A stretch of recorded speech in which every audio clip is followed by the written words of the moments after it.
presence of the Lord is in this place, friends. Can you feel it? I feel it now. I invite you to close your eyes once more and prepare to spend some time together in the silence. This is a unity practice. Unity centers all around the world this day come together as community and sit in the silence, and we do the same. We begin by relaxing deeply into our chairs, wherever we are, here or at home. We let go of the need to control anything, including our own bodies, and allow the chair or the sofa to do its work, supporting us. We sink into it deeply and completely. Allow it to hold us up. We plant our feet solidly on Mother Earth, and we open up our hands, place them maybe on our laps, palms up, so we become an open conduit for energy to move through us. And we do a quick scan of our bodies, starting at the top of our heads. We look for any place we might be holding on. We might be clenching. There might be tension.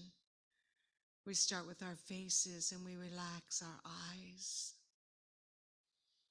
We relax our lips, our jaws, our necks and our shoulders, where so many of us carry tension. We relax them right now. And then continue on down through our spines, our hips, through our pelvis, into our legs. We let go. We let go and relax. We move down through our arms, through our fingers, relaxing all the way. We become still, quiet, and very mindful of this present moment right now. Focus on our breath now. We pay attention. We notice the coolness of it as we take it in. And spend a moment reflecting on the fact that it immediately circulates through our body, nourishing every cell, providing precisely what our body needs, doing so without our intervention, automatically, magically, mysteriously. This is life, friends. We are engaged in the circle of life as we take in precious breath, and it nourishes us, and we warm it, and our cellular level mingles with it, and then we expel it, sending it back out with a part of us in it. And now it's taken in by someone else, and so on. We are connected. We are one in life, friends, by our breath, by life itself. We place our attention on our heart space, the middle of our solar plexus, some call the seat of the soul. I call the altar of the Christ within me, that place inside of me, always available, any moment of any day, always. I can turn within and immerse myself right there in the presence, the power, the peace, and the love that is the Christ in me, the hope of glory. We anchor ourselves in that. as our hearts open more widely right now, open, receptive, willing to receive love as we give love. And we spend a few moments now in the silence, communing with our source together.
And now we very slowly and very, very gently, lovingly begin to return our attention to our bodies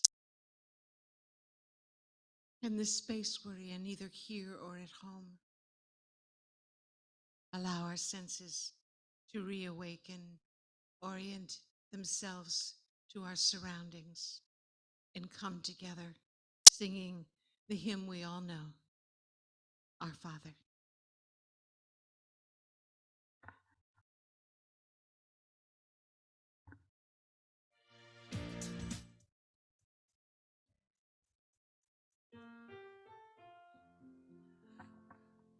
Our Father, which art in heaven, hallowed be thy name. Thy kingdom come, thy will be done, on earth as it is in heaven. Give us this day our daily bread, and forgive us our trespasses, as we forgive those who trespass against us. And leave us not in temptation, but deliver us from error. For the kingdom and the power and the glory are yours, now and forever. Amen. Let's welcome Karen Sucher.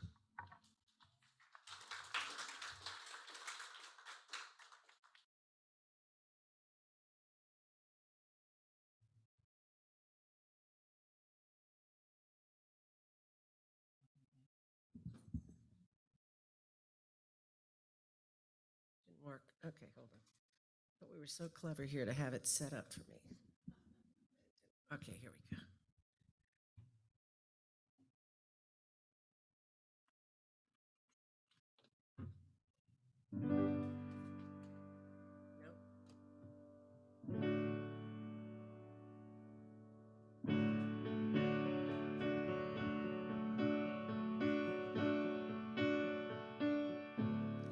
Follow me where I go, what I do and who I know. Make it part of you to be a part of me.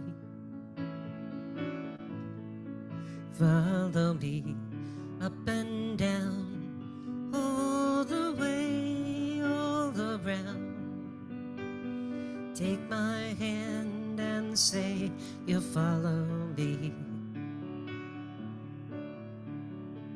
It's long been on my mind. You know it's been a long, long time. I tried to find the way that I can make you understand the way I feel about you and just how much I love you. To be there when I can talk to you when no one else is around. Follow me where I go, what I do, who I know. Make it part of you to be a part of me. Follow me up and down, all the way, all around. Take my hand and say you'll follow me. See, I'd like to share my life with you, show you things I've seen, places that I'm going to, places I have been. To have you there beside me, you'll never be alone. And all the time that you're with me, we will be at home. Follow me where I go, what I do and who I know. Make it part of you to be a part of me. Follow me up and down, all the way, all around. Take my hand and say you'll follow me. Take my hand and say you'll follow me.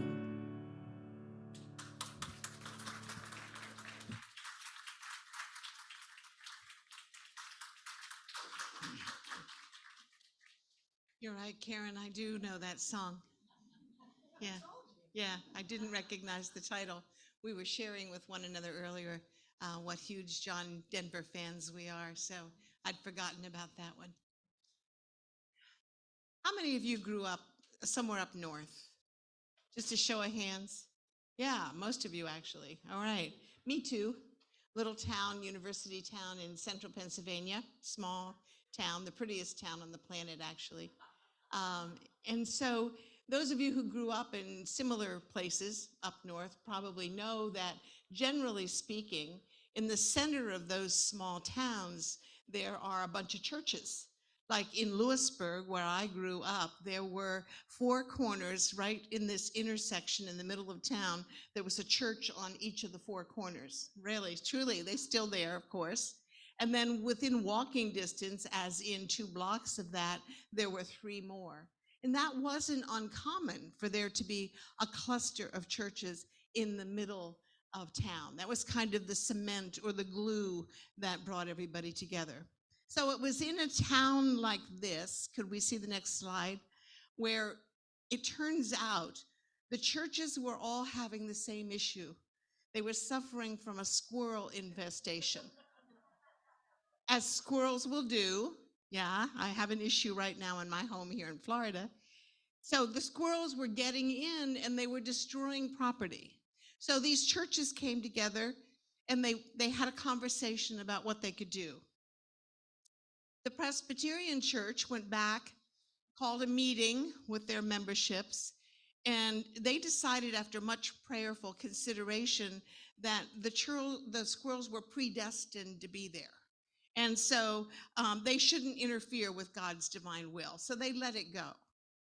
At the Baptist church, there was a similar meeting, and the Baptists decided to build a water slide on the side of the building so that the churches would slide, or the squirrels would slide down and drown. Interestingly enough, the squirrels loved it, and they know how to swim. So in that case, the squirrels overpopulated and continued to destroy that building. The Catholics came up with a much more creative idea. They baptized every squirrel and made them members. So now you only see them at Easter and Christmas. You didn't hear a lot from the members of the Jewish synagogue, but they took a very creative approach. They took the first squirrel that they captured and circumcised him.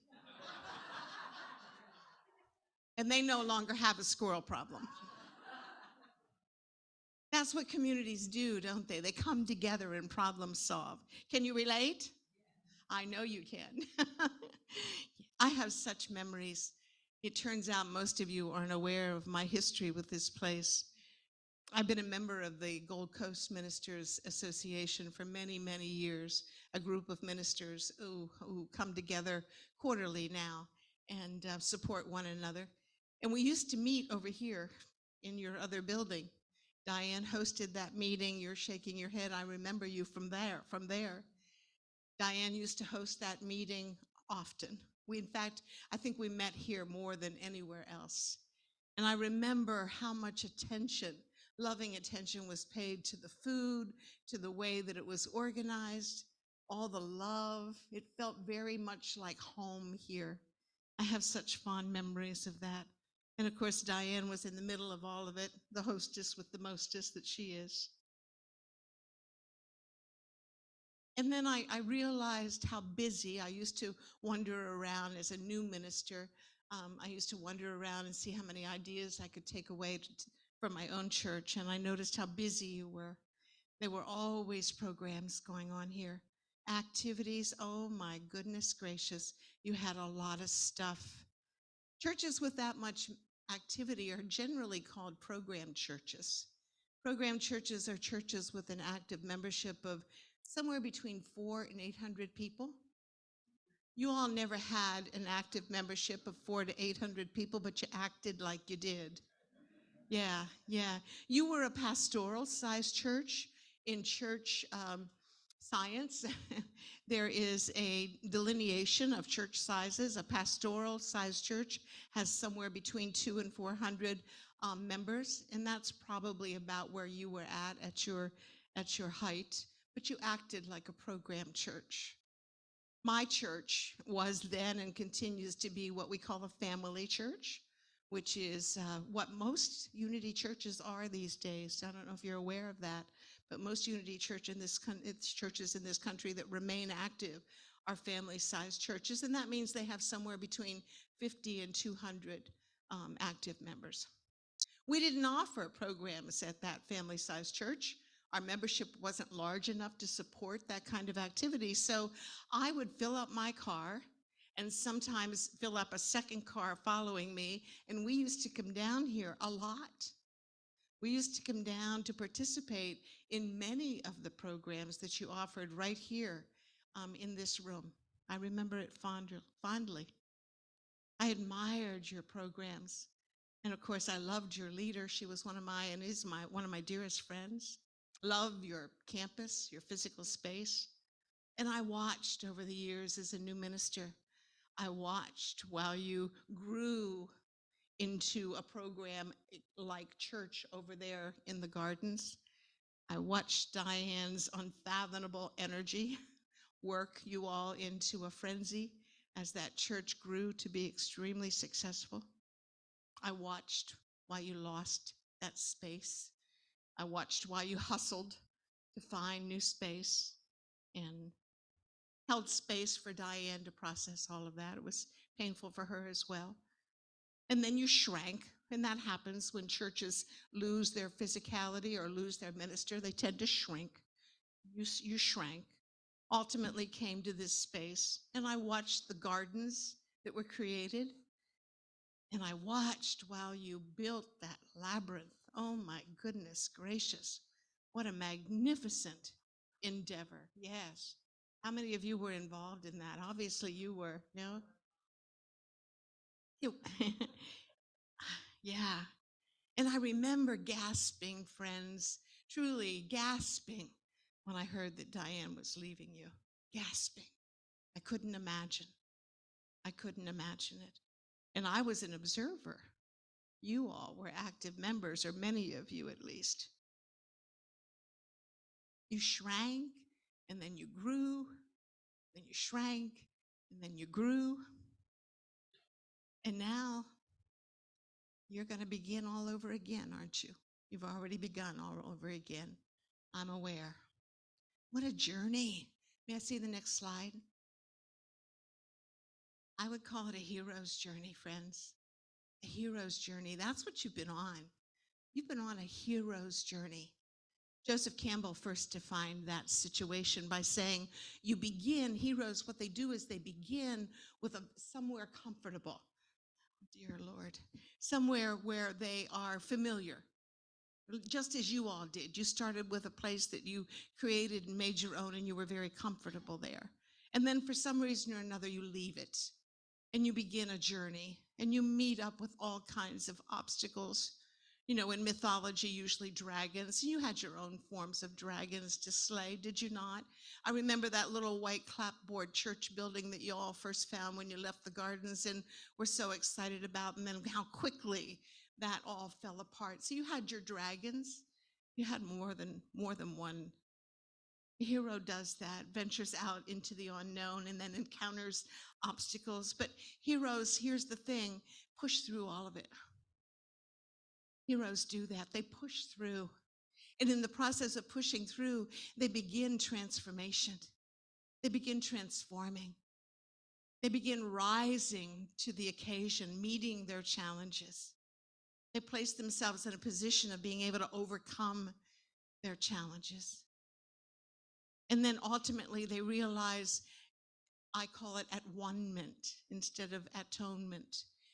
You know, they realize atonement. Their high level consciousness integrates itself with their everyday consciousness, and they become at one. And then they're born again. They return to home, only it's a new home. You're all heroes. You're all heroes here. I'm speaking to a community of heroes.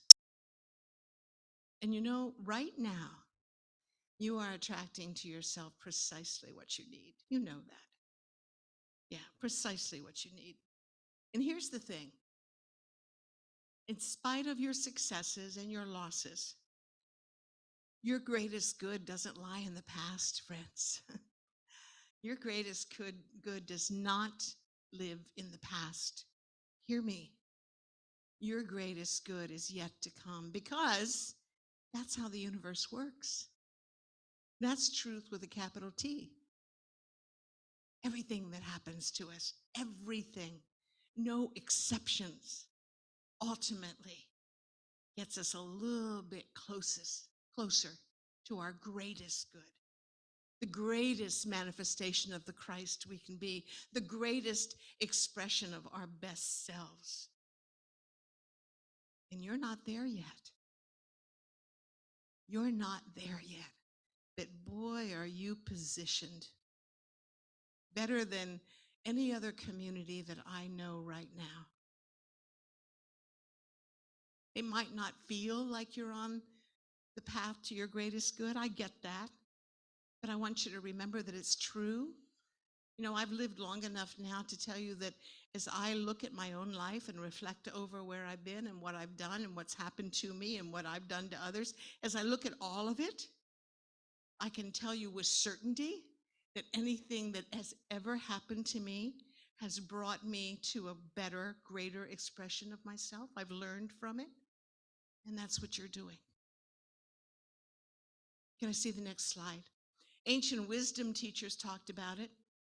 Ecclesiastes chapter 3, verse 1, for everything there's a season and a time for every matter. Verse 2, a time to be born and a time to die, a time to plant and a time to pluck up what is planted. Friends, it's time for you to pluck up what has been planted in you as a community. Verse 3, a time to kill and a time to heal.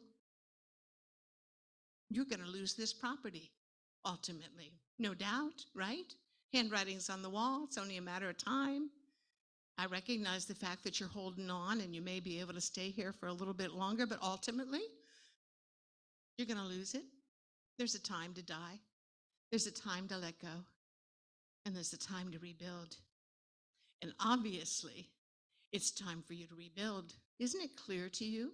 If you stand back, if you stand up and look down, can't you see it? Can you see it? How many of you can see it that way? I invite you to work on that. Reverend Beth is going to come and do a workshop with you that I think will help you do it even better. Please come and attend that. Now, it's very powerful. So it's time. It's time for you to be reborn. It's time, friends. Much has been planted here. Love. The love in this community is as palpable as the love in any community I've ever visited, has been for a very long time. Would you agree? Yeah, I saw it here this morning. And there are 30-ish of you. That's a good, solid beginning. You're the core. That's what you are. You're the core. Camaraderie, kinship, a sense of belonging, spiritual understanding, shared memories. Wow, you have a lot going for you. The value that you move into your rebirth with is priceless, unimaginably huge. It's time to pluck up what it has planted, what has been planted here. You'll continue to have some pain. I don't know how many of you have lost someone close to you in your lives, but I suspect all of you, nearly all of you. And so, pain doesn't have a season with a beginning and an end. It can crop up at any time. So you will experience some pain around letting go of the past, no doubt. But you're prepared. You have all the tools you need to face your dragons and create your best ever experience. You've got this, friends. You've got this. I know it as sure as I stand here. The only reason I agreed to come here and talk today was to tell you that. You've got this. You know what? Y'all have broken hearts, right? My heart broke a little bit over your experiences. You all have broken hearts. Can I see the next slide, please? In a book that I'm working with right now, written by one of my favorite teachers, Pema Chodron, Buddhist priest, beautiful, beautiful, beautiful soul on this planet. The book is called Welcoming the Unwelcome. Yeah, right? The unwelcome. If you had to choose, you wouldn't have chosen this path, would you? Right? I get that. No, I get that. Yeah, but here you are. In that book, she says something that you might find useful. If we gradually increase our capacity to be present with our pain, we will surprise ourselves with our growing sense of courage. We can incrementally build the strength and the skill to handle more and more. I'm not asking you to invite more pain and suffering into your life. I'm asking you to acknowledge the fact that you have been positioned to do what it's going to take here to rebuild the strongest model spiritual unity community in South Florida. You're in that position, friends. Broken hearts, yeah, let it work for you. Pema says in her book that we have to start to lead with our broken hearts. You know why? Because when we admit that our hearts are broken and we embrace that fact about ourselves, we're then standing in the footsteps of humanity. We can relate to anybody. Been there, done that. We can say truthfully. Anybody who comes into your community who's suffered, anybody, you are in a position to say, yeah, us too. Here's what we've learned. Here's what we can share with you. Here's how we can lift you up. Goodness gracious, you all are positioned to do that well, really well. I imagine the width and the depth of your brokenheartedness is formidable, all that you've been through. And I can imagine that you stand back and say, why? Well, I don't know. Metaphysically, spiritually, I always look for an answer. And I propose it's so that you can serve others in a more meaningful way, in a way of understanding and connecting, because you know what? It's a broken world in a lot of ways, don't you think? Lots of broken people. Who better to nurture the broken people than other broken people who've learned how to be with it, how to use it, how to serve by it. You all are in that position. You've got this. You've got this, friends. Everything happens for your greater good. Pema Chodron says in her book, if we can, would you show the next slide, please? If we can go beyond blame, let me repeat that. If we can go beyond blame and other escapes and just feel the bleeding raw meat quality of our vulnerability, we can enter a space where the best part of us comes out. The best part of us.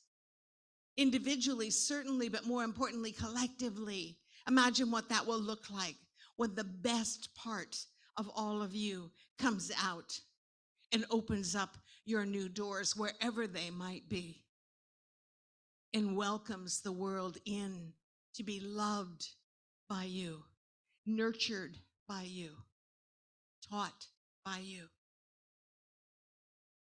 Look what you bring to that experience. You have a unique experience of love and loss.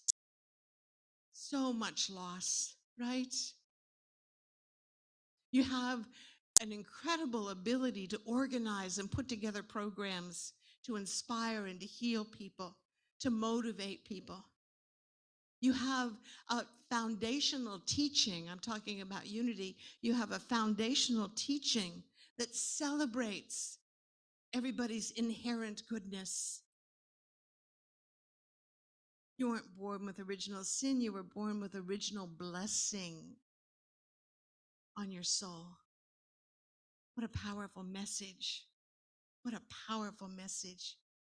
You all, that is priceless in this day and age.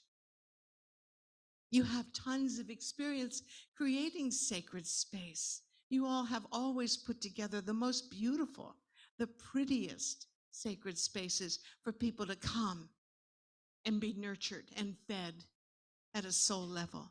You all know how to do that really well. You have a sincere willingness to embrace a new spiritual leader who's a visionary,